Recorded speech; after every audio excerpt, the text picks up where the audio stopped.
सभी को प्रणाम। नमस्कार। आज हम मातृश्री अध्याय का अंतिम भाग का अध्ययन करना चाहते हैं और लगभग पूरा हो चुका है ये अध्याय। फिर इसके बाद कोई आपके सवाल यदि रहते हैं दिमाग में इस अध्याय से संबंधित, तो उस पर हम चर्चा करेंगे।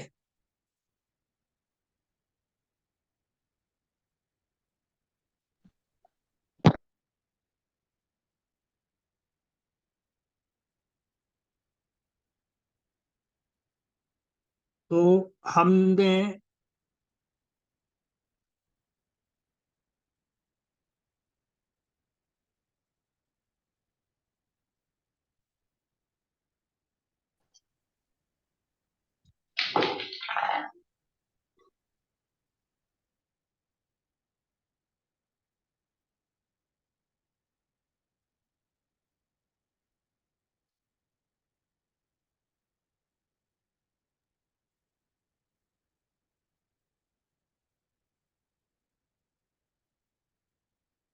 तो भोजन का प्रमाण कितना लेना चाहिए ये हमने देख चुके हैं, और भोजन की विधि क्या होना चाहिए वो भी हम चर्चा कर चुके हैं। भोजन की विधि के बारे में हमने बता दिया था कि आपको स्वास्थ्य व प्रकृति का मतलब अपने विचार करके भोजन लेना चाहिए।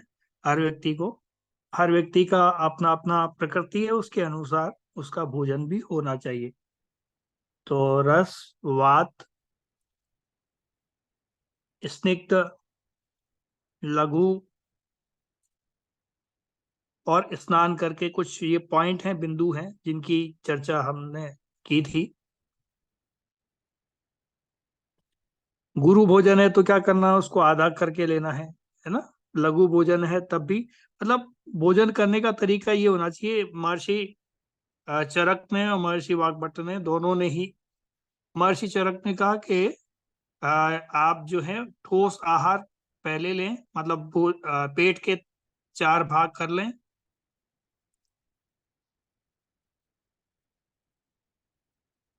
और पहला भाग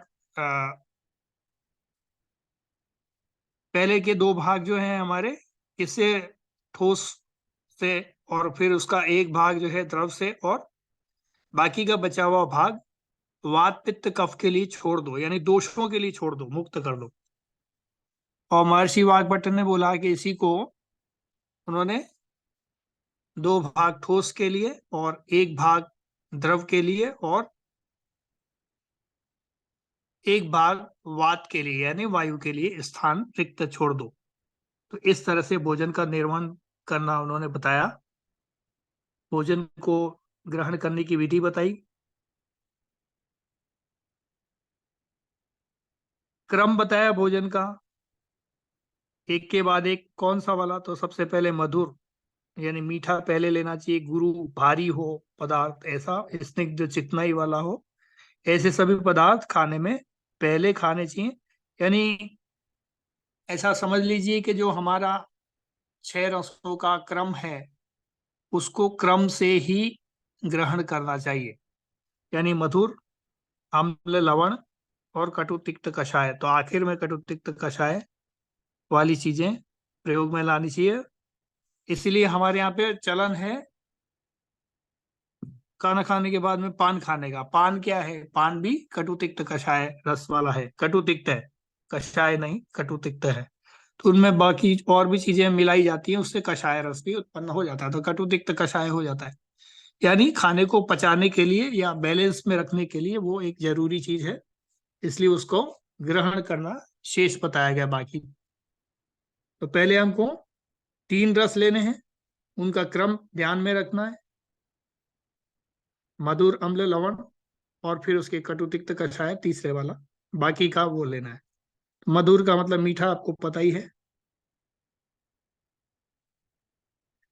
स्नान करके खाना चाहिए, ये सारी परंपरा उन्होंने बता दी थी।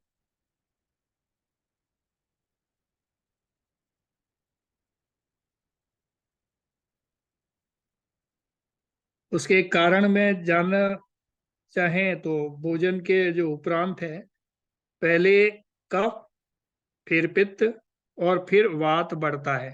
तो इसलिए इस क्रम में, क्योंकि पहले कफ बढ़ेगा और पित्त और वात, ये जीवन के हर क्षेत्र का नियम है, मान के चलिए, कफ पित्त और वात, है ना।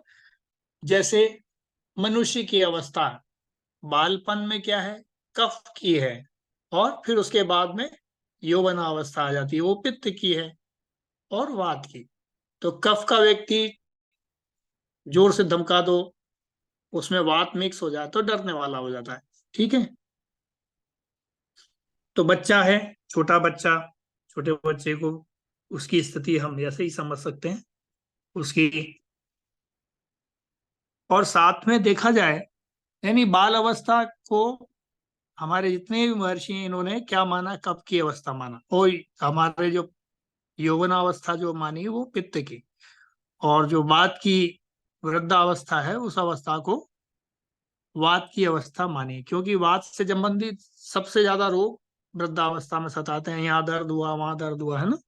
तो ऐसे ही दिन के क्रम में भी देखेंगे तो सुबह के समय ज्यादा कफ की स्थिति रहती है, दिन में वात ये पित्त की रहती है, क्योंकि अग्नि बढ़ जाती है सूर्य के प्रबल होने से, तो पित्त की अवस्था रहती है, और शाम को धीरे धीरे वात की अवस्था हो जाती है। तो वात की अवस्था में हमको भोजन कम करना चाहिए, कफ की अवस्था में ज्यादा।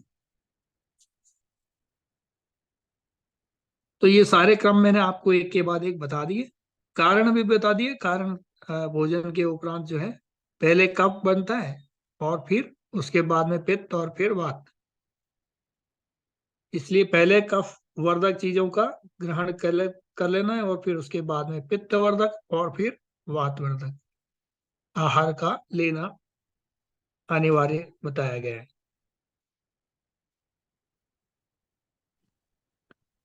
प्रतिदिन सेवनीय आहार के क्या, रोज क्या लेना चाहिए नहीं लेना चाहिए, ये शाली चावल और इसकी हमने चर्चा कर दी थी। प्रतिदिन कौन से आहार नहीं लेने चाहिए, ये दही, उड़द, ये डेली नहीं लेना चाहिए, जबकि आज के युग में तो हर कोई डॉक्टर कह देते हैं कि आप लीजिए, और इसमें तो बेसिलियस बैक्टीरिया है, ये है वो, सब कुछ बता दिया जाता है कि ग्रहण करना अनिवार्य है और जरूरी भी है, आप लीजिए। तो इससे हमारे जीवन में दिन प्रतिदिन एसिड की वृद्धि होती है, और एसिड से जुड़ी हुई बीमारियां बढ़ती रहती हैं। एक और मैं श्लोक देख रहा हूं कि उसमें किलाट का निषेध बताया गया था। किलाट क्या चीज है, किलाट पहले समझते हैं।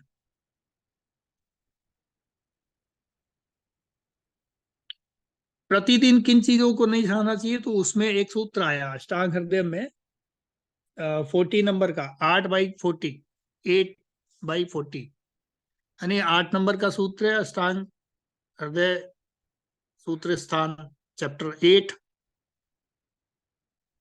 और श्लोक नंबर 40। तो उसमें किलाट का वर्जन बताया है, किलाट को रोज नहीं खाना चाहिए। तो ये किलाट क्या है इसको हम समझते हैं। तो कौन सी चीज चर्चा कर रहे थे हम, कौन सी चीजें खानी चाहिए रोज, वो हमने बता दिया। क्या नहीं खाना चाहिए, वो खाने से ही हमको बड़े रोग हो रहे हैं, है ना। तो जो खाने चाहिए वो तो हम खा नहीं पा रहे, और जो नहीं खानी चाहिए वो सारी चीजें हम खा रहे हैं, इसलिए विपरीत स्थितियां हमारे शरीर में देखने को मिलती हैं, हार्मोनिकल डिसऑर्डर देखने को मिलते हैं, वो सब बीमारियां हो रही। तो इसी बात को उन्होंने वर्णन किया है 40वें श्लोक में।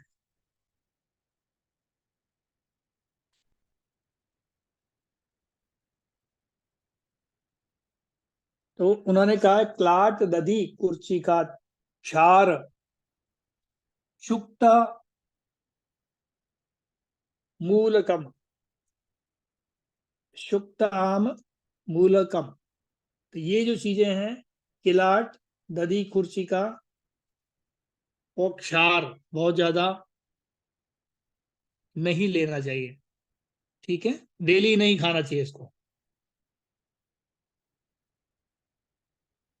पहले ये समझते हैं किलाट क्या है। तो किलाट उसे बोला जाता है जो दूध फट जाता है, उसका जो सॉलिड पार्ट है ना, उसको लिक्विड भाग को अपन निकाल दे पानी को, किसी कपड़े में बांध के रख देते हैं ना, किलाट आज के अपन क्या बोलेंगे उसको, पनीर बोलते हैं, राइट। दूध फट गया तो दूध को हम क्या कर रहे हैं, दूध को फाड़ के ही तो पनीर बना रहे हैं। तो आज के हम स्थिति को, उसको किलाट बोला जा रहा था उस जमाने में, आज से 5,000 साल पहले। तो आज क्या मान सकते हैं उसको, ऐसी स्थिति को, किलाट को आज पनीर मान सकते हैं। तो पनीर रोज नहीं खाना, राइट।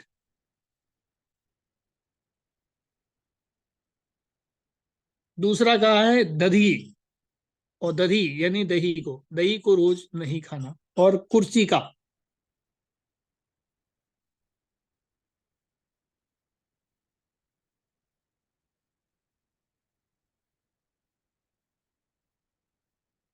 दही और मट्ठा, इन दोनों का जो भाग है, गाढ़ा वाला हिस्सा, गाढ़ा गाला जो गाढ़ा वाला भाग है, उसे कुर्सी का कहा गया है, ठीक है।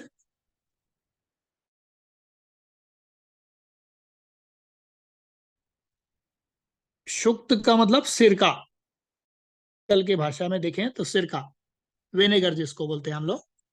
तो विनेगर क्या करता है, इसको भी हम समझते हैं। शुक्त यानी सिरका, ये रक्त और पित्त को और कफ को आ, बाहर निकालने वाला होता है। यानी रक्त पित्त और कफ को, बड़े हुए कफ को बाहर निकालने वाला होता है। तो ये शरीर से क्या करेगा, सिर का रक्त को भी बाहर निकाल सकता है। यदि क्लोटिंग हो रखी है उसके लिए तो बढ़िया है। जैसे किसी के ब्लॉकेज है, किसी को कार्डियक प्रॉब्लम है, उसके लिए तो बढ़िया। लेकिन जिसको जरूरत नहीं है, वो रोज रोज खा ले तो ब्लड बाहर निकलने लग जाएगा। हमारे जितने भी छिद्र भाग हैं वहां से, शरीर के अंगों से जगह बना के ब्लड बाहर निकलने लग जाएगा, ठीक है ना। तो ये इसको, ब्लड को बाहर निकालता है और कफ को भी बाहर निकालता है। इसलिए कहा जाता है कि इसको डेली नहीं खाना। तो क्लार, दधी, क्लार, दधी, कुर्चिका, क्षार और सुक्ता, सुक्तम और मूलकम। मूलकम मतलब मूली, मूली को भी रोज नहीं खाना।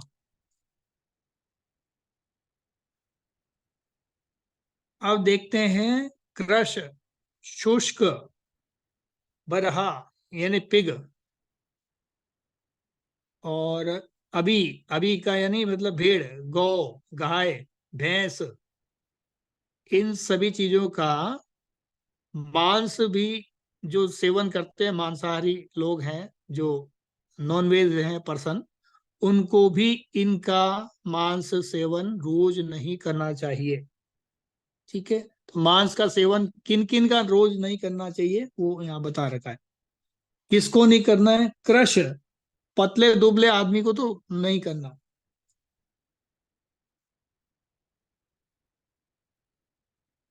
और शुष्क यानी सूखी चीजें, ये सूखी चीजें क्या हो सकती हैं, शुष्क। जैसे हम लोग क्या करते हैं ना, मूंगफली को, चने को भून लेते हैं, भुनी हुई चीज होती है ना, इनका रोज सेवन नहीं करना चाहिए। लोग कहते हैं ना, शाम को थोड़ा सा खा लो, सुबह खा लो, ये बॉडी में ड्राइनेस पैदा कर सकता है, ठीक है। तो ज्यादा मात्रा में, कम मात्रा में ठीक है। सिंगदाना, मूंगफली जो आता है, इसका रोज इतना ज्यादा प्रयोग नहीं करना चाहिए, डेली नहीं खाना चाहिए।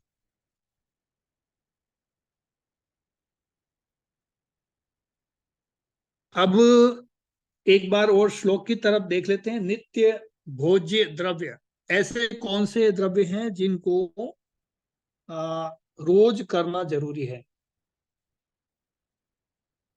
गेहूं, जौ, राठी चावल, साली चावल, द्राक्ष, मूंग। मूंग की दाल आप रोज ले सकते हैं, ठीक है, वो आपको हेल्पफुल है। द्राक्षा, द्राक्षा यानी अंगूर या अंगूर से बनी हुई चीजें जो भी, द्राक्षा। शर्करा यानी वो आपका जो आता है ना, शर्करा मीठा वाला, साकर, खड़ी साकर जिसको बोलते हैं।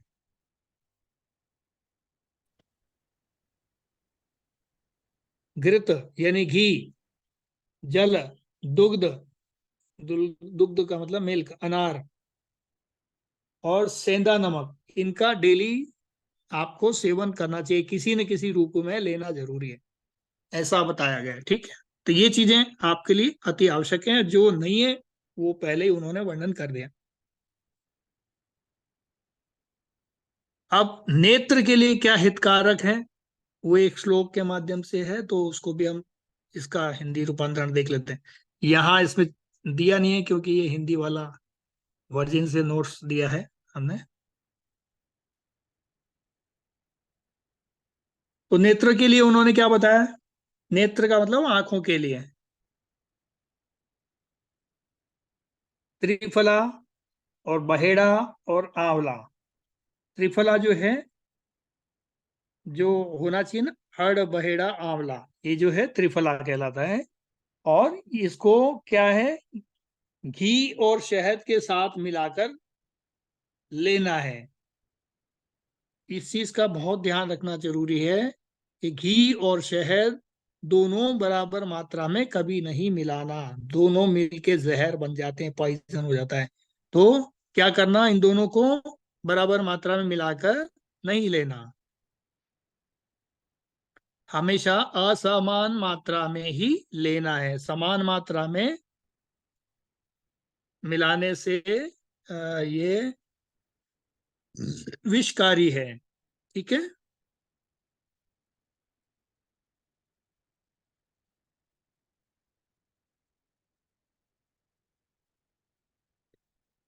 तो इस त्रिफला को कुछ मात्रा में, असमान मात्रा में घी और शहद के साथ में मिला करके, थोड़ा कम शहद ले लो, थोड़ा घी ज्यादा ले लो।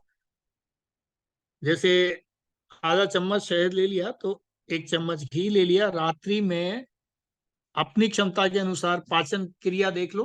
कोई मोटा व्यक्ति है तो उसको क्या करना है, शहद एक चम्मच लेना है, या आधा चम्मच घी लेना है, और एक चम्मच त्रिफला।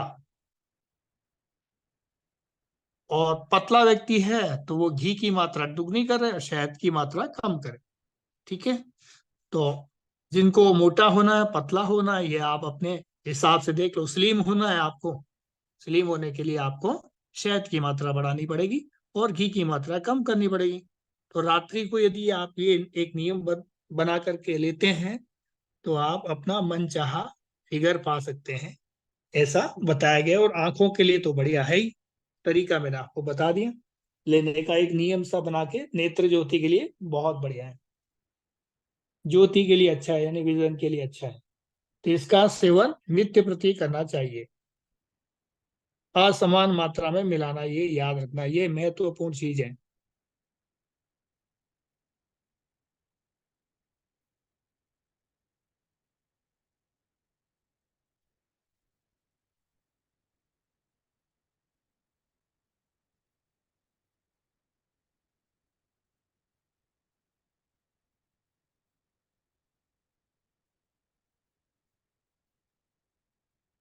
बाकी भोजन के नियम मैंने आपको बता दिया है। पहले कफ, पित्त और वात, ये बढ़ाते हैं, इसलिए भोजन का क्रम भी अपने हिसाब से, कफ वाली चीजों को पहले खाना है। हाँ, अब थोड़ा सा सावधानी भी रखने की जरूरत है ना। तो भोजन के बाद जो क्रमशः क्रम क्या भोजन करने का जो क्रम होता है, वो क्रमशः सर्वप्रथम कफ, फिर उसके बाद में पित्त बढ़ाने वाली चीजें, और फिर वात बढ़ाने वाली चीजें लेनी चाहिए। उसी क्रम में भोजन सेवन करने का भी नियम है, क्योंकि हमारा जो शरीर है ना, अवस्था तीनों मैंने बता दी। पहले कफ की अवस्था आती, फिर पित्त की आती और वात की आती। ऐसे दिन की जो शुरुआत होती है, पहले कफ का, और दिन में पित्त का, और रात्रि में वात का। तो उसी क्रम में भोजन भी लेना चाहिए। लेकिन जिनको भूख कम लगती है, जिनको मंदाग्नि है, उन लोगों के लिए क्या करना है? ये स्वस्थ व्यक्ति के लिए था जो नियम बनाया है, वो स्वस्थ व्यक्ति के लिए, कि दोबारा बीमार ही ना पड़े। तो मंदाग्नि वाले व्यक्ति को, जिसको भूख नहीं लगती है, यदि भूख लगती है तो वो कफ वाली चीजों का प्रयोग करे। लेकिन भूख लगने वाले के लिए तो अच्छा है, जिनको भूख नहीं लगती है, यदि मंदाग्नि है, तो वो ऐसे व्यक्ति को क्रम बदलना पड़ेगा भोजन का। क्या करना पड़ेगा? उसको कटु, अम्ल और लवण वाले, रस वाले पहले खाने पड़ेंगे। कौन से खाने पड़ेंगे? कटु, अम्ल और लवण, यानी खट्टी चीजें हो उसमें, और अम्ल, और कटु। कटु का मतलब काली मिर्च, सौंठ, सौंठ जैसा चीज है ना। तो क्या करना? थोड़े से, जैसे अदरक है, अदरक को क्रश कर लिया खाने से पहले। जिनको भूख नहीं लगती उनके लिए बता रहा हूँ तरीका। तो आधा चम्मच अदरक को क्रश करके उसमें अम्ल, यानी थोड़ा सा नींबू मिला दो, अम्ल, नींबू मिला दो, और लवण, 2 चुटकी सेंधा नमक डाल दो। अब इस अदरक को आप आराम से मुंह में चाट लो, खाना खाने के 10-5 मिनट पहले। फिर आप खाना खाने बैठ जाओ। फिर उसके बाद में धीरे धीरे करके ऐसे खाना आपको पचने लग जाएगा और भूख भी आपकी बढ़ने लग जाएगी। बस केवल ये नियम का पालन करना है। तो भोजन से पहले जिनको भूख नहीं लगती, मंदाग्नि है, उन लोगों को थोड़ा सा क्रम में परिवर्तन करना पड़ेगा। कौन कौन से रस देने पड़ेंगे पहले? कटु, अम्ल और लवण। जरूरी नहीं है कि मैंने बताया सौंठ या अदरक ही लेना है। आपको जो भी लगता है, कटु का मतलब तीखा, काली मिर्च मिलती है तो ठीक है, पिपली, छोटी पिपली मिलती है तो भी ठीक है। ऐसी कोई भी और भी चीजें आपके दिमाग में रहनी चाहिए कि हमारे और कौन सी कटु वाली है। तो इसकी प्रैक्टिस करनी है हमको, और कुछ नहीं करना। किचन में जाके हमको ये प्रैक्टिस करनी है कि जो 6 रस हैं, 6 रस में कौन कौन सी चीजें हमारे रसोई में किस किस चीज की है। रटना नहीं है कि भाई वो उन्होंने ये किया था तो हम वो भी वही करें। अब मान लो वो चीज नहीं मिली तो फिर क्या होगा? इसलिए हमको समझना सीखना है, रटना नहीं है। आयुर्वेद समझने की चीज है, रटने की नहीं। कई बार क्या होता है, आपने देखा होगा, एक ही डॉक्टर 6 रस वाली चीजें, दवाइयां लिख रहा है। अब कई बार लोगों का सवाल ये होता है, एक डॉक्टर के पास पर्ची लिखवाते हैं तो दूसरा डॉक्टर दूसरी दवाई देता है, तीसरा डॉक्टर तीसरी दवाई लिखेगा। क्यों नहीं होती है? इसके रस मैच होते हैं, आपको ये नहीं पता। उसके जो पीछे वो, जो उसको जो सर्वत्र उपलब्ध औषधि होगी वो दे रहा है वो, लेकिन उसके जो पीछे के रस है ना, रस कौन से हैं? उसको भूख नहीं लग रहा है तो क्या देगा? क्या? कटु, अम्ल और लवण। ये 3 रस वाली कोई भी मेडिसिन बाजार में किसी भी नाम से मिलती है, उसको कोई मतलब नहीं है, बस देगा तो यही। तो बेस, बेस क्या है आपके पास में? बेस ये है, बेस को तैयार करना है। अब वो चाहे किसी भी नाम से बाजार में मिल सकती है, सौंठ हो, चाहे काली मिर्ची के साथ में कुछ और मिला के सौंठ वाला स्निग्ध पार्ट बनाना है। क्योंकि काली मिर्च स्निग्ध नहीं है, सौंठ और अदरक स्निग्ध है, उसमें स्निग्धपन भी है और कटु वाला हिस्सा भी है। तो दोनों चीजें ऐसी डबल मारक वाली चीजें दे रहा है वो, है ना। और खट्टा हल्का सा नींबू डाल दिया उसमें। नींबू की जगह आप आंवला भी डाल सकते हो। अब आंवले और,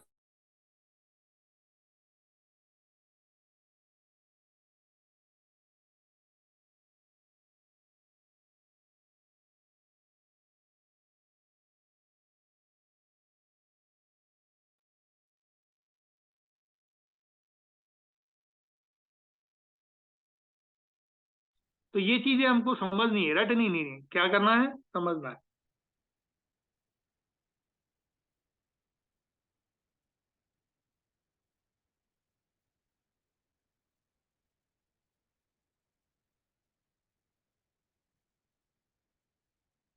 तो हमारा जो स्वस्थ व्यक्ति के लिए क्रम तो मैंने आपको बता दिया। यदि किसी को मंदाग्नि या मंदाग्नि से संबंधित कोई बीमारी है तो फिर उसको क्या लेना, ये वाला रस लेना है, ये जो आपको मैंने बताया ये रस। ठीक है। अब यदि किसी को और कोई बीमारी है तो उसके आधार पे उसका भोजन का क्रम भी बदल देगा। डॉक्टर बदल देगा, पूछेगा आपसे क्या बीमारी है, अच्छा ये है, तो उस बीमारी के अंदर लगने वाली चीजें है ना, वो खाने से पहले दे देगा डॉक्टर। जैसे एलोपैथी वाले क्या करते हैं, एंजाइम की टेबलेट पकड़ा देते हैं, अच्छा इंडाइजेशन है, खाने की एंजाइम की टेबलेट। आयुर्वेद वाले भी यही करेंगे, वो रस वाली टेबलेट बता देंगे। बस यही फर्क आता है, और कुछ भी नहीं फर्क आता है। वो हो सकता है कि वो किसी और नाम से मिल रही हो, किसी और नाम से मिल रहा हो, मसला एक ही है सबका। तो इसको समझना जरूरी है। ठीक है।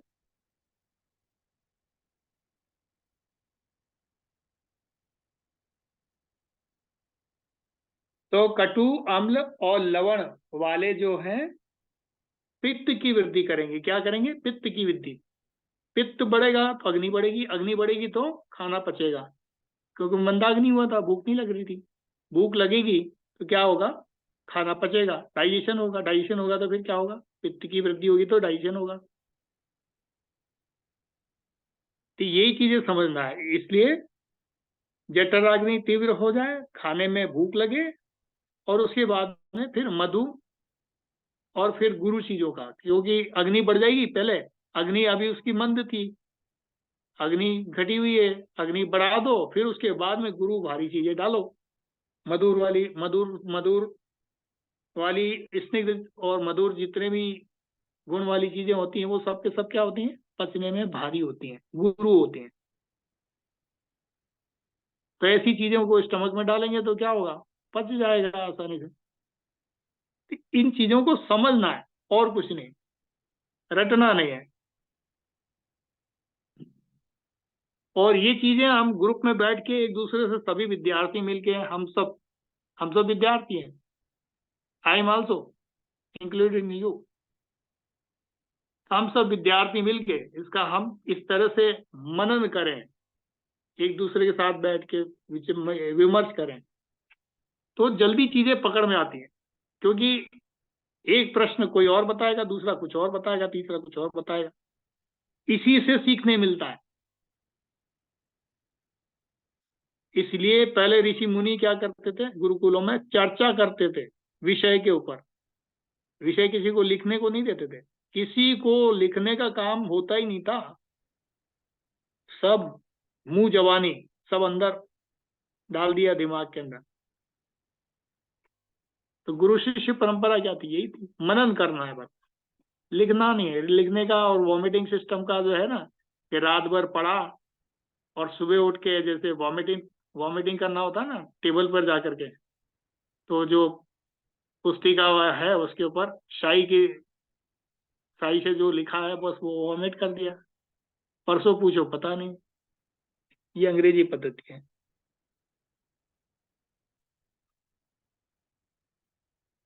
अब इसको, किसी की अग्नि मंद है तो उसको कटु, अम्ल और लवण को उष्ण वीर्य के द्रवों का सेवन करना है। और जब जठराग्नि ठीक हो जाए तब फिर उसको क्या देना है, मधुर और गुरु पदार्थों का, द्रव्यों का सेवन करना चाहिए। भोजन की मात्रा, मात्रा का जो सूत्र दे रखा है, 46 सूत्र है, श्लोक है। मात्रा, अ, जो स्टमक है हमारा, ये सूत्र के आधार पे देखें अपन तो महर्षि चरक ने 3 पार्ट में डिवाइड कर दिया, और वाग्भट ने 4 पार्ट में। ठीक है। तो शुरू के जो 2 पार्ट हैं वो सॉलिड के लिए और एक लिक्विड के लिए, ये महर्षि चरक ने बताया है। और वाग्भट ने 2 सॉलिड के लिए माना है और एक लिक्विड के लिए बीच का, और बाकी भाग जो है वात के लिए खाली छोड़ना है। वायु के लिए, वात पित्त कफ के लिए, दोषों के लिए। तो ये तो अष्टांग हृदय में बताया।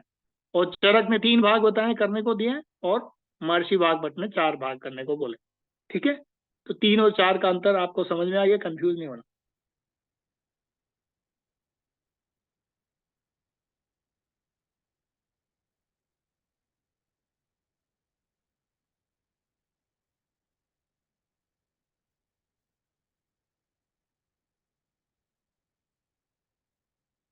हाँ, अब ये अनुपान का, भोजन के बाद में अनुपान, ये अनुपान बहुत ज्यादा इंपॉर्टेंट चीज है। अनुपान क्या है, इसको समझना बहुत जरूरी है।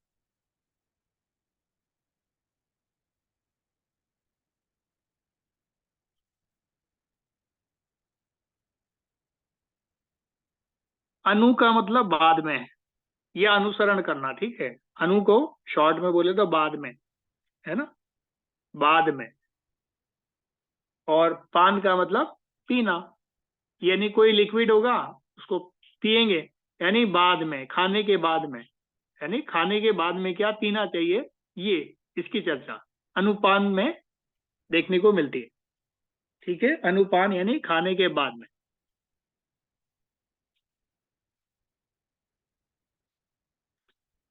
अब इसकी परिभाषा क्या होगी? तो जो द्रव्य जिस अन्य अन्न के गुणों के विपरीत होने पर भी, उस अन्न के साथ सेवन करने पर भी विरोधी नहीं कहलाता, विरोधी नहीं होता, है ना। विरोधी मतलब विरुद्ध आहार का उसमें नहीं देखने को मिलेगा, उसका सपोर्टिंग होगा, विरुद्ध होते हुए भी विरुद्ध नहीं है। ठीक है, तो हमने जो भी खाना खाया है, उसके बाद में जो कुछ भी पी रहे हैं, उसका गुण खाने के गुण के साथ, चाहे वो देखने में अलग दिखता हो, लेकिन अंदर जाने के बाद उसके गुण समान होने चाहिए। लेकिन मान लो वो उसके विपरीत गुण वाला भी है, तो उसके अपोजिट काम नहीं करे अंदर जाकर के, ये समझना है। ये अनुपान का पदार्थ होगा। ठीक है, यानी पेट में जाने के बाद में, स्टमक में जाने के बाद जो हमने खाना खाया है, उसके गुणों के विपरीत होते हुए भी पान, यानी पीने वाला पदार्थ, गुणों के विपरीत होते हुए भी उसको डिस्टर्ब नहीं करेगा, मतलब उसको कोई परेशानी पैदा नहीं करे, ऐसा उसको अंदर जाके वो सपोर्ट करे, चाहे भले ही वो गुणों के विपरीत है, लेकिन अंदर जाके उसको सपोर्ट करे, ऐसा अनुपान कहलाता। ठीक है,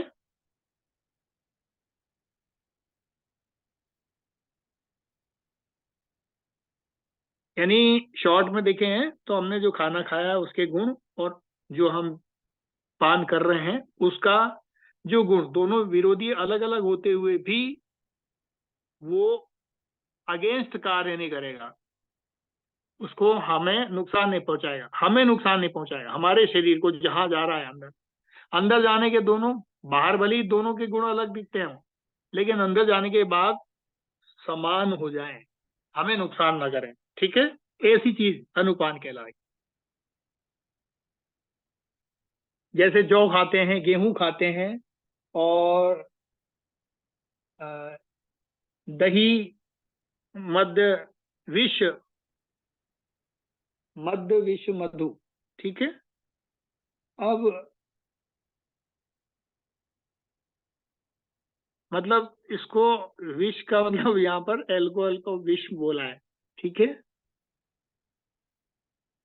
तो इसके बाद में शीतल जल का प्रयोग करना चाहिए, यानी रूम टेम्परेचर का पानी का प्रयोग करना चाहिए। कि इसके बाद यदि हम गेहूं खाते हैं, जौ खाते हैं, और दही और मद्य, मद्य का सेवन करते हैं, और कोई विष और मधु, शहद, विष, विष वाली चीजें तो हम खा ही रहे हैं, सब केमिकल डाल डाल के तो खा रहे खाना, तब इसके पीछे बाद में क्या करना है, शीतल जल का प्रयोग करना है, साधारण जल का, उसमें बिना कुछ मिला हुआ।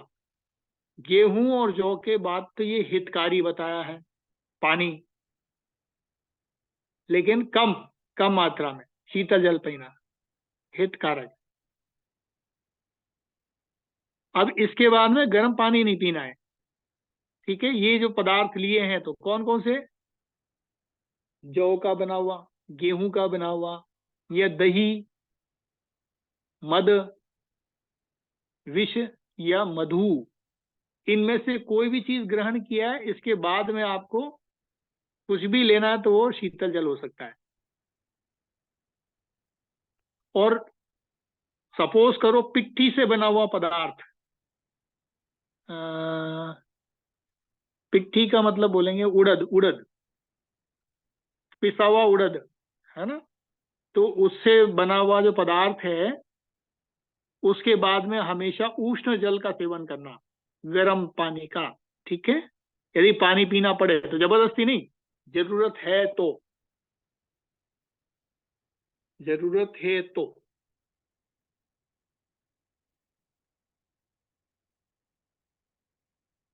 शाक, अब तीसरे नंबर पे आता है शाक। शाक का मतलब वेजिटेबल, शाक, सब्जियां, शाक बोला जाता है आयुर्वेद में, सब्जियां। और मूंग, मूंग के सेवन के बाद में क्या लेना? मस्तू या मट्ठा लेना। कौन सा? मस्तू या मट्ठा लेना, मतलब छाछ लेना, ऐसा। ठीक है, किसके बाद में लेना छाछ? शाक, कोई साग, शाक शाक ऐसा लिया है, पत्ती वाली सब्जियां होती हैं जिसको शाक बोला जाता है। ठीक है, और मूंग, मूंग का कोई भी बड़ा खाया है, मूंग की दाल खाई है ना, मूंग का कुछ भी लिया है, तो उसके बाद में क्या लेना? मस्तू या मट्ठा। तो ये हमारे लिए फायदे वाली चीज होगा। ठीक है,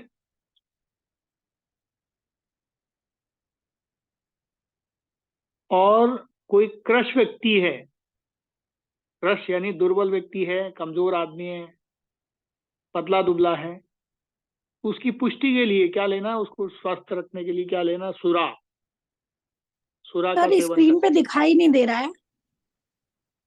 जी, ये मैं सूत्र हैं उसमें, वो संस्कृत वाले में से देख रहा हूँ, हिंदी जी वाले में। जी, अच्छा, ओके। ये इसमें लिखा हुआ नहीं है, ये तो सिंपल नोट जो है ना, हिंदी का रूपांतरण वाले हैं।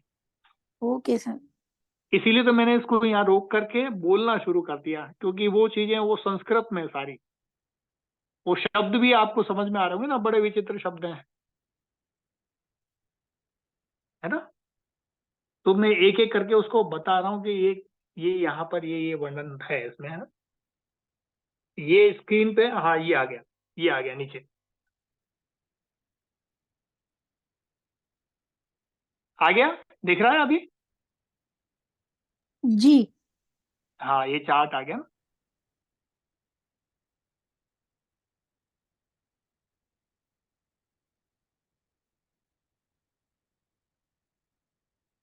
तो कोई पतला दुबला व्यक्ति है तो उसको क्या लेना? सुरा।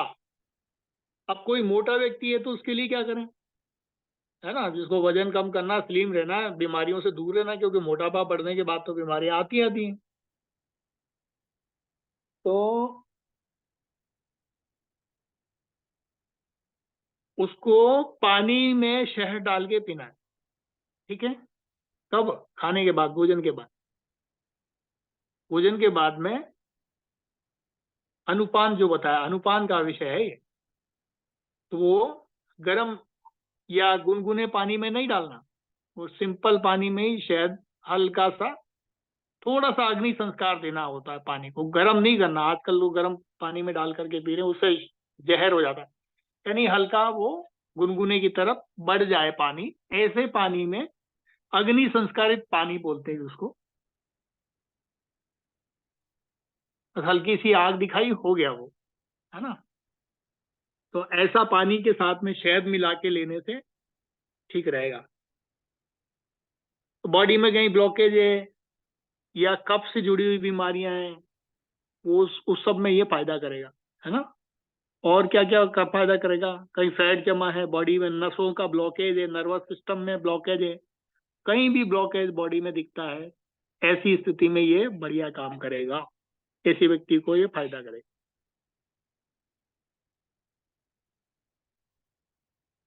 तो उससे क्या चर्बी घटेगी, कोलेस्ट्रॉल घटेगा, ट्राइग्लिसराइड घटेगा, जो बॉडी में जमा है गंदगी, है ना, हार्ट के पेशेंट जो होते हैं उनके लिए बढ़िया।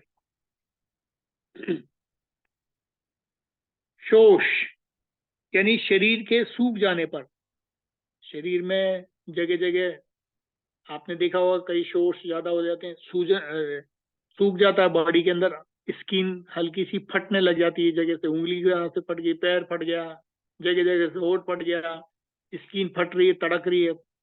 ऐसे आदमी के लिए क्या करें? ऐसे आदमी के लिए मांस रस का सेवन बताया है, या इससे रिलेटेड जो दवाएं बाजार से मिलती हैं उनको हम ले सकते हैं। जरूरी नहीं है कि आप नहीं लेते हैं, कोई मांस रस का प्रयोग नहीं करता है और नहीं इच्छा है तो ना ना करें।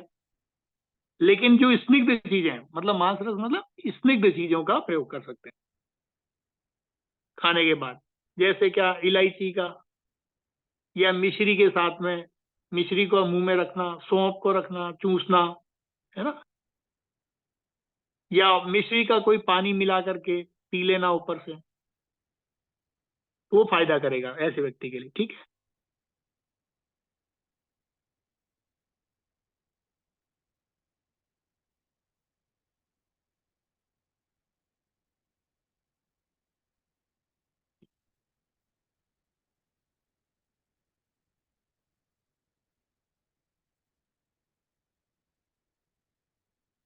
अब देखते हैं व्याधि औषध।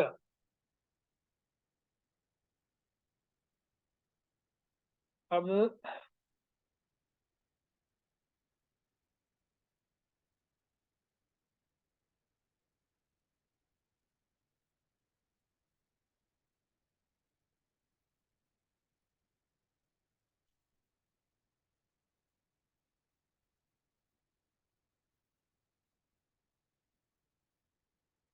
एक और चीज कहा गया है कि व्याधि यानी बीमारियां, औषध ये दवाओं का जो सेवन करने वाला व्यक्ति है, अध्य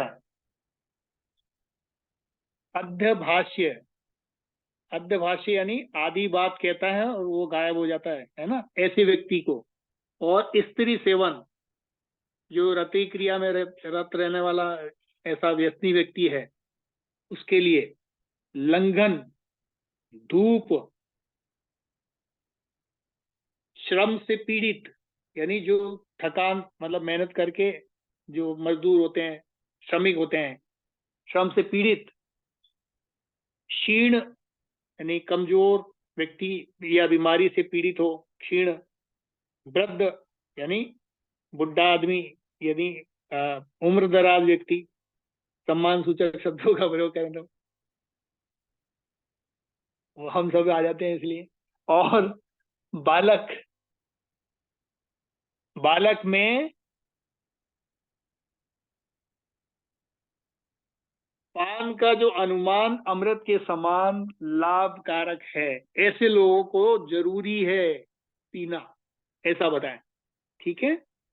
तो पान का अनुमान यानी अनुमान का मतलब वो राइट चीज उसको मिलनी चाहिए, ऐसा नहीं कि वो करना कुछ था पिला कुछ और दिया, ये नहीं। उसके लिए एकदम राइट पान होना चाहिए, उसकी जैसी जरूरत है उसके मुकाबले वैसी चीज उसके पास जानी चाहिए, ताकि उससे वो स्वस्थ रह सके। ऐसे व्यक्तियों के लिए स्पेशल तौर पे कहा गया है। ठीक है।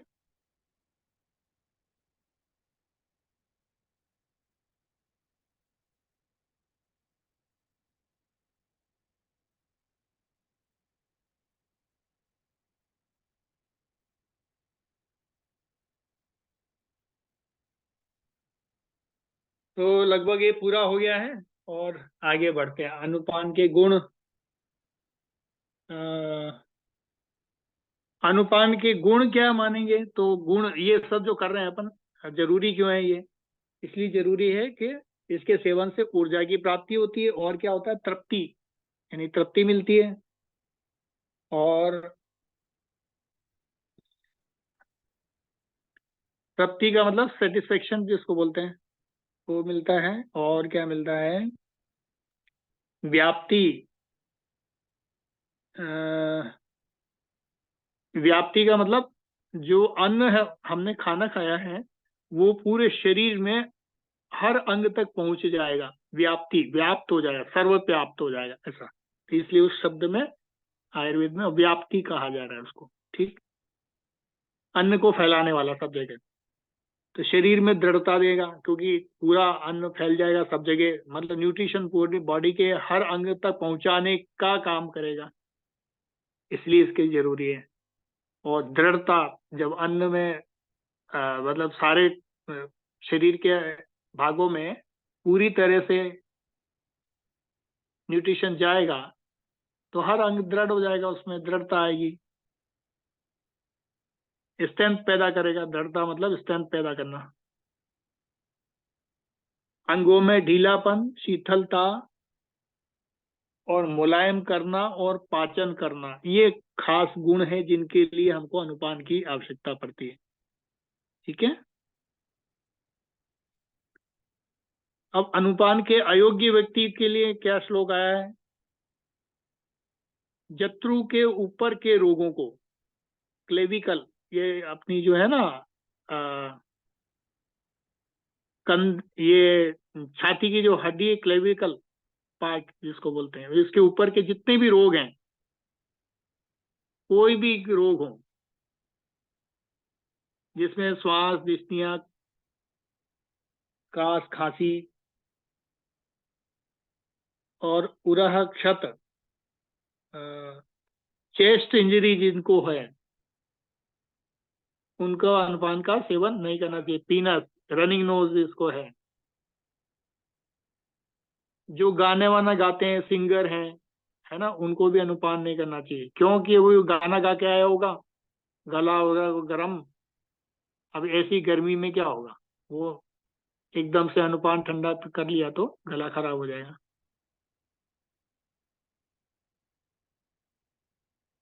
स्वर भेद के रोगी को, जिसमें गला बैठ जाता है, जिसकी आवाज फटी फटी खराब सी होती है, उसके रोगी को भी अनुपान का सेवन नहीं करना चाहिए। वो इस तरह से बता दिया। अनुपान के अयोग्य रोग कौन कौन से हो सकते हैं, इस पर भी एक बार कुछ श्लोक आए हैं, तो अनुपान के लाभ मैंने बता दिए। अनुपान के अयोग्य का भी विश्लेषण देख लिया हमने।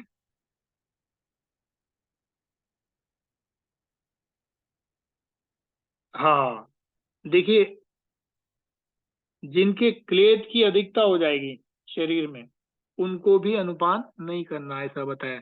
क्लेद का मतलब इन्फेक्शन बॉडी के अंदर, और इन्फेक्शन बढ़ने से, यानी कफ के बढ़ जाने से, तो और कफ वाला चीज, अनुपान तो कफ को बढ़ा रहा है, तो कफ को बढ़ाने वाली चीजें वहां पर नहीं लेनी है। यानी अनुमान, व्रण के रोगी, घाव है, इन्फेक्शन हो रखा है, ठीक है, तो वहां पे नहीं लेना। और क्या, थ्रोट इन्फेक्शन के लिए भी मना किया है। जिनको फोड़े फुंसी हो जाती है, उसमें से पस सेल्स डेवलप हो जाता है, उनको भी नहीं लेना। और उनको बिल्कुल नहीं करना, ऐसे लोगों की ये लिस्ट बनाई है उन्होंने। अनुपान के पश्चात कर्तव्य।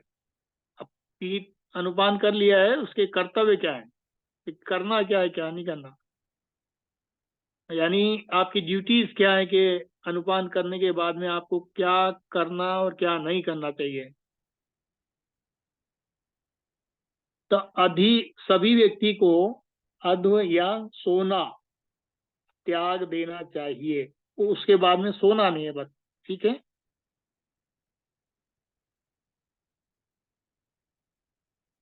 अध्व का मतलब पैदल चलना। अब आधुनिक विज्ञान कहता है खाना खाने के बाद में चलो। अब यहाँ पर कह रहे हैं कि अध्व मतलब अनुपान, यदि लिक्विड आपने ग्रहण किया तो उसके बाद में पैदल चलना ठीक नहीं है। बिल्कुल सही बात है। अपन खुद दिमाग लगा सकते हैं, कोई लिक्विड हमने छाछ पी लिया, पेट भर लिया उसके अंदर खाना खाने के बाद, अब वो पैदल चलेंगे तो वो छाछ हिलेगा, छाछ हिलेगा तो नुकसान करेगा बॉडी के अंदर। तो ऐसा कुछ भी सोच के अपने हिसाब से अपने को दिमाग लगाना पड़ेगा कि हाँ ये चीज करनी, ये चीज नहीं करनी।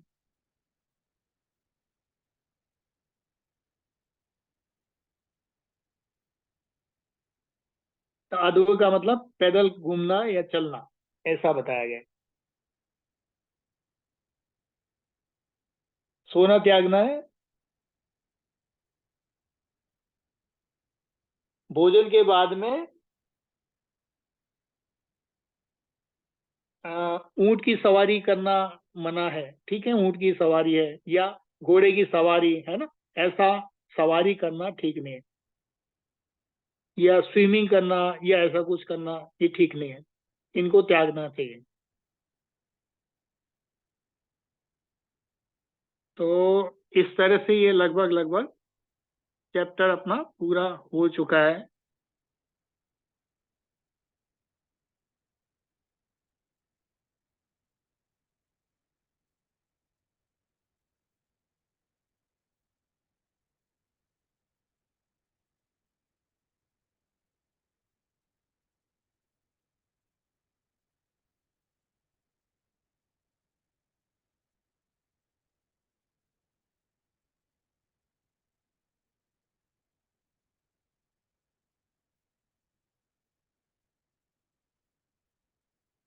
सवारी करना, तैरना, ये सारी चीजों का वर्णन बताया, ठीक है। तो ये तो लगभग अपना ये चैप्टर हो गया है।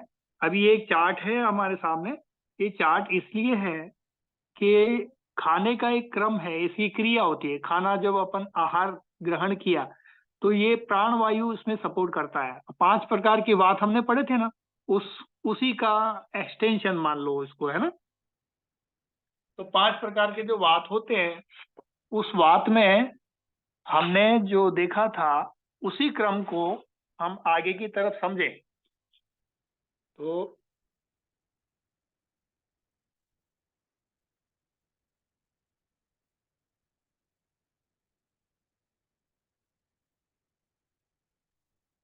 अब इस चार्ट को ऐसे देख सकते हैं। आहार, आहार जो हमने ग्रहण किया था उसका आमाशय में गया, ठीक है। किसके माध्यम से गया? प्राणवायु के माध्यम से। कौन सी बात काम में आई यहाँ पर? प्राणवायु, ठीक। अब इसके बाद में क्या हुआ? इसके बाद में इसका क्या बना? इसके 3 चीजों का सपोर्ट मिला। एक क्लेदक कफ का, कफ का भी हमने 5 प्रकार पढ़े थे। वात पित्त कफ के 5 5 प्रकार पढ़े थे। तो उसमें जो क्लेदक कफ है वो क्या करेगा? इसको क्लेदन करेगा, ठीक है। तो क्लेदन करेगा, खाना गया है, खाने को छोटे छोटे टुकड़ों में डिवाइड करेगा। आधुनिक विज्ञान भी यही बोलता है।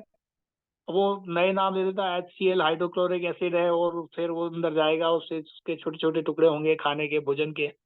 एसिड का उससे सामना होगा, जिसका pH लेवल 2 होगा, ये होगा, वो होगा, दुनिया भर के झमेले बता देते वो, है ना। इतना व्यक्ति के पास में इतना पढ़ते पढ़ते बड़ा लंबा प्रोसेस हो जाता है ना। लेकिन हमारे यहाँ पे बिल्कुल आसान करके बता दिया। इसको ऐसा बताया कि खाना का आहार किया, आहार लिया, तो उसके बाद में इसका क्या बनेगा? आमाशय में जाएगा। आमाशय में किसके माध्यम से गया? प्राणवायु के माध्यम से। तो ये चार्ट बना हुआ हमारे सामने, प्राणवायु का चार्ट दिख रहा है। अब इसके 3 भाग हो गए। तीन तीन चीजों का यहाँ पे सपोर्ट मिलेगा खाने को आमाशय में। क्या क्या मिलेगा? क्लेदक और समान वायु। समान वायु 5 प्रकार की वात में से, वायु में से तो वात समान वायु का सपोर्ट मिलेगा आगे। पहले तो प्राणवायु से अंदर गया, फिर आगे कौन? समान वायु का काम शुरू हो गया, है ना। और क्लेदक कफ और समान वायु और पाचक पित्त, ये तीनों मिलकर यहाँ पे काम कर रहे हैं, ठीक है। ये चार्ट के अंदर हमको क्या चीज आयुर्वेद बता रहा है? आयुर्वेद बताना चाह रहा है हमको, ये 3 कफ है ना, हमने फालतू में नहीं पढ़े थे ये सारी चीजें।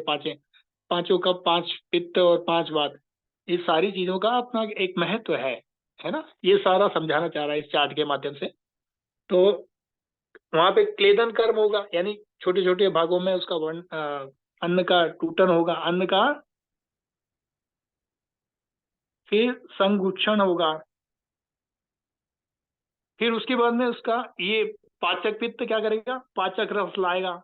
आधुनिक विज्ञान भी बोलता है बाइल जूस आएंगे, है ना। फिर उसका पाचन होगा, तो पाचन कर्म होगा।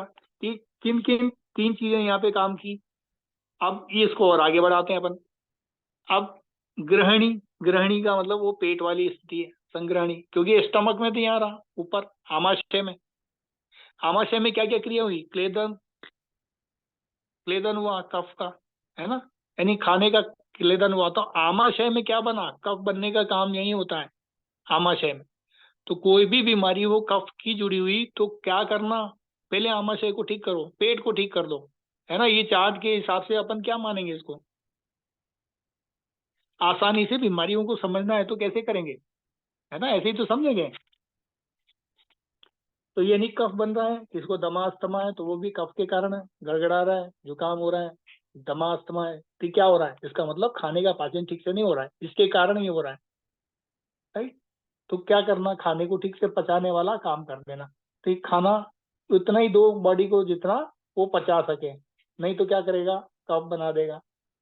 कफ बना देगा तो कफ तो और शरीर में ऑलरेडी बढ़ा हुआ है तो बढ़ जाएगा। तो कफ आ रहा है तो कफ को कम करना, कम करने के लिए कम भोजन की मात्रा देने। आपके हिसाब से मैनेजमेंट है, आपके हिसाब। आयुर्वेद कहता है ये सेल्फ मैनेजमेंट है, इसलिए वो सारी चीजें आयुर्वेद सिखाना चाहता है। तो ये इस तरह से हुआ, है ना। सबसे पहले फिर से रिपीट कर देता हूँ, आहार हमने ग्रहण किया, आमाशय में, पेट में गया, किसके सहारे? प्राणवायु ने उसको धक्का मार के अंदर तक पहुंचा दिया, ठीक है। फिर उसके बाद में वहां आगे जाके स्टमक में उसका आगे तक जाने से किसका सामना हुआ? समान वायु का सामना हुआ। समान वायु क्या करेगी? उसको समानता का भाव रखते हुए वहां पर उसको फैलाएगी भोजन को। फिर वहां पे क्या होगा? स्टमक में ये होने के बाद में फिर वहां क्लेदन होगा, उसका कफ, क्लेदक कफ है, फिर वहां क्लेदन होगा। फिर पाचक पित्त, ये जो पित्त के वो बाइल जूसेस वहां रहेंगे, उसको रस है, पाचक रस है, वो उसको तोड़ने का, खाने को छोटे छोटे टुकड़ों में करेगा। फिर क्लेदन कर्म है, वो एक टूटने वाला, टूटन का काम हो गया। फिर अग्नि का उसमें हुआ, फिर पाचन कर्म हुआ। फिर ये गृहिणी में यानी पेट में ड्यूडीनम में आगे जाएगा, है ना, ड्यूडीनम में जाएगा भोजन। तो यहाँ पे क्या हुआ? जठराग्नि प्रवृत्त होगी, जठर से आज ये गृहिणी की तरफ बढ़ेगा तो जठराग्नि यहाँ से इसको, मतलब आगे और भी तरह तरह के पाचक रस मिलते जाएंगे। फिर यहाँ संघात वेद बजा है, यानी इसका रूपांतरण कैसे होगा अलग अलग गुणों के हिसाब से। तो मल्याग्नि दिया, मत्याग्नि दिया है ना, पतित्याग्नि दिया है। तो ये सब कफ के लिए, कफ से जुड़ी हुई चीजें हैं। फिर भूताग्नि है, फिर गुण पाचन है। फिर यहाँ पे ये व्यान वायु का क्षेत्र आ जाता है ना। पूरा ये स्टमक का अंदर का ये हिस्सा है, पूरा सिस्टम है एक तरह का। तो कौन कौन से वात कब कहाँ कहाँ कैसे कैसे रहेंगे, ये चार्ट के माध्यम से अभी तक हमने जो पूरा पढ़ा है ना सुबह, ये अभी तक 8 चैप्टर, ये 8 चैप्टर का सार है चार्ट पूरा। तो इस तरह से हम इसको समझ सकते हैं। तो सर्व शरीर का, सर्व शरीर विशेषण, विक्षेपण एवं शोषण, गात्वाग्नि। तो यहाँ ऐसे करके ये, फिर ये इतना प्रोसेस होगा, ये आयुर्वेद का पूरा प्रोसेस है, ठीक है। खाने का यहाँ पे पाचन होगा, पाचन होगा, फिर उसका घुटन होगा, फिर उसका विक्षेपण होगा, फिर उसका शोषण होगा। तो कुल मिला के ये समझना है, पाचन है, पाचन के बाद में उसका अवशोषण होगा, यानी हमारा भोजन उसका डाइजेशन होगा, फिर डाइजेशन के बाद में अवशोषण हो जाएगा। फिर क्या होगा? गात्वाग्नि में डिवाइड होगा, फिर क्या बनेगा? पहले रस बनेगा, फिर रक्त बनेगा। खाने का पूरा पाचन हो गया, फिर अवशोषण हो गया, फिर क्या बना? रक्त बना। तो रक्ताग्नि, तो 7 प्रकार की अग्नि ये और हैं। तो ये सारी अग्नियां काम करेंगी, ये सब जठराग्नि के पार्ट कहलाएंगे, अग्नि के पार्ट कहलाएंगे। तो 13 प्रकार की अग्नि है। तो जिसके पीछे ये रसाग्नि, रक्ताग्नि, अग्नाग्नि, अग्नि जो शब्द आ रहा है, जितने भी शब्द हैं, ये सब अग्नि के हिस्से हैं। 13 प्रकार की अग्नियां बताई गई हैं आयुर्वेद में। इसको मैं और आसान शब्दों में डिस्क्राइब कर दूंगा, ठीक है, क्योंकि इतना जाल के चक्कर में फंस कर तो बहुत लंबा आपको रह जाएगा। लेकिन फिर भी इसको जानना, चार्ट के माध्यम से समझ लेना अच्छा है। तो रस, रक्त, मांस, मेद, अस्थि, मज्जा, शुक्र, ऐसे करके पूरी ये सातों धातुएं बनी, है ना। तो ये, और फिर उसके बाद में इम्यूनिटी तैयार होती है बॉडी की, है ना। फिर उसके बाद भूताग्नि पाक, भूतादि पाक, फिर शरीर में धारण होता है, फिर पोषण होता है उसका। इस तरह से ये क्रम चलता है पूरा।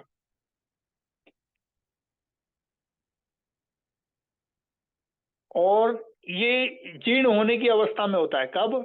जीर्ण होने की अवस्था, यानी खाना पच जाता है तब, है ना। आहार की पाचन क्रिया का चार्ट है।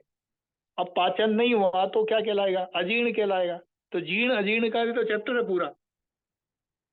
तो पाचन हो गया तब तो ये जीर्ण है, और नहीं हुआ तो फिर ये अजीर्ण। अजीर्ण होगा तो फिर रोग का उत्पत्ति का क्रम शुरू होगा। कैसे होगा रोग की उत्पत्ति का क्रम?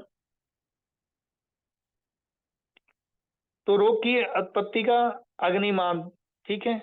तो खाना की अग्नि हमारी अच्छी है नहीं, अग्निमान है। तो अपक्व भोजन अन्न इकट्ठा हो जाएगा, फिर क्या करेगा? फिर ये जाएगा इन सारी अग्नियों में, रस रक्त मांस मेद अस्थि मज्जा शुक्र, सातों धातुओं को क्या खराब करेगा? तो पहले रस में जाएगा, तो रस से जुड़ी हुई बीमारियां, महिलाओं को क्या क्या आर्तव जन्य बीमारियां होती है, मेंसेस डिसऑर्डर्स होते हैं। फिर उसके बाद में यहाँ पर भी ये साइन देगा, देखो मैं आ गया हूँ बीमारी, है ना। फिर ये फिर भी आगे कोई महिला नहीं समझी, नहीं सुनी, या कोई पुरुष नहीं समझा जिसको ये बीमारी आई, रस की रिलेटेड बीमारियां, है ना, या कफ बढ़ गया, वेट बढ़ गया, यहाँ पर भी नहीं समझ में आया, फिर ये रक्त में चला जाएगा। फिर और खाना पीना बढ़ाते रहे, चलता रहा अपना क्रम, फिर भी हम नहीं सुधरे, तो फिर ये मांस में चला जाएगा। मांस से रिलेटेड, मसल से रिलेटेड प्रॉब्लम शुरू हो जाएंगी, मसल फटीक होना शुरू हो जाएगा, उसमें डैमेज या मसल्स का बढ़ना। हम तो कुछ खाते ही नहीं, आधी रोटी खाते हैं, फिर भी हमारा वेट बढ़ता जा रहा है। बस यहाँ से क्रम शुरू होता है। फिर मेद, मेदाग्नि, ये भी खराब हो जाती है, ये भी इसकी मंद हो जाएगी अग्नि, तो ये भी अपना मेद धातु बढ़ता चला जाएगा। फिर अस्ताग्नि, फिर अस्थियों से सड़ी जुड़ी हुई बीमारियां शुरू हो जाएंगी, है ना। तो शरीर में देखिए ये गंदगी कहाँ से कहाँ तक चली जा रही है, धीरे धीरे, फिर मज्जा तक चली जाएगी, फिर शुक्र धातु तक चली जाएगी। तो ऐसे करके ये सारी बीमारी, ये शुक्र धातु और रस धातु की बीमारी, ये मेंसेस पीरियड की शुरू होती है, और आजकल ये सबको है। तो एक खाना पचता नहीं है, दूसरा खा लेते हैं, बस हो गया, बस डाल दो कुछ भी, टाइम देखा खाना खा लिया, भूख लगती नहीं है लेकिन हमने खा लिया।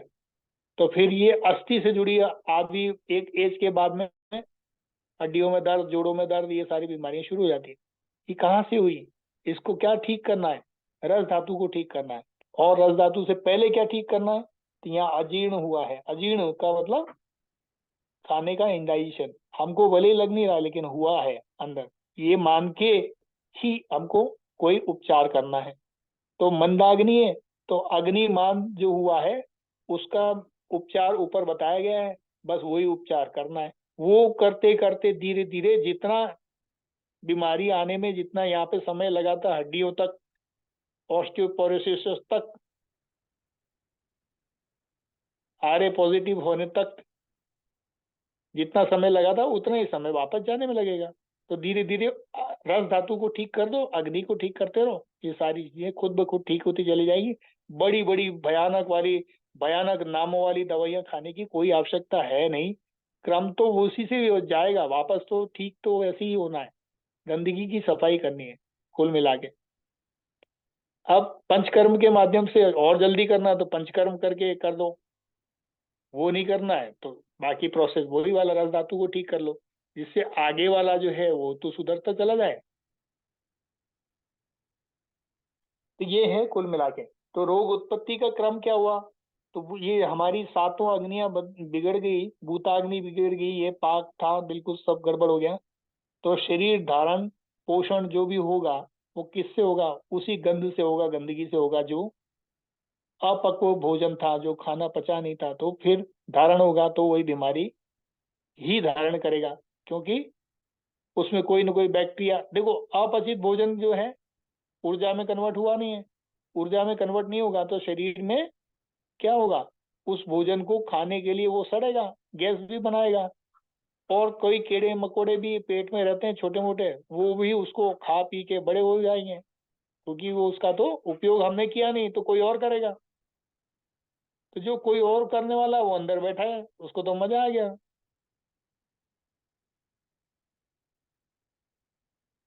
तो उसका मजा और हमारी सजा। ठीक है, तो इस तरह से ये रोग बढ़ते जाएंगे, उसका क्रम आगे बढ़ता जाएगा। अग्निमान से शुरू होता है, फिर अपक्व अन्न का, फिर अजीर्णता का संबंध बनता है, और फिर आगे की ये सारी बीमारियां, रोग की आप क्रम देखते हैं। ये पूरा के पूरा सचित्र वर्णन आयुर्वेद ने चार्ट के माध्यम से किया हुआ।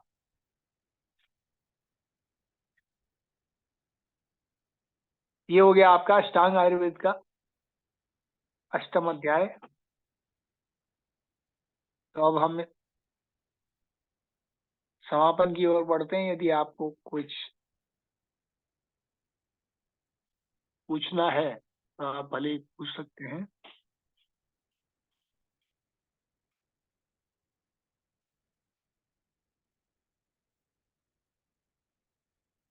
है ना, बीमारियों का क्रम आपको समझ में तो आया ना। तो मैं अभी रिकॉर्डिंग को तो ऑफ कर लेता हूँ, फिर अपन कोई चर्चा करनी है तो करते हैं। जी को प्रणाम। ये रिकॉर्डिंग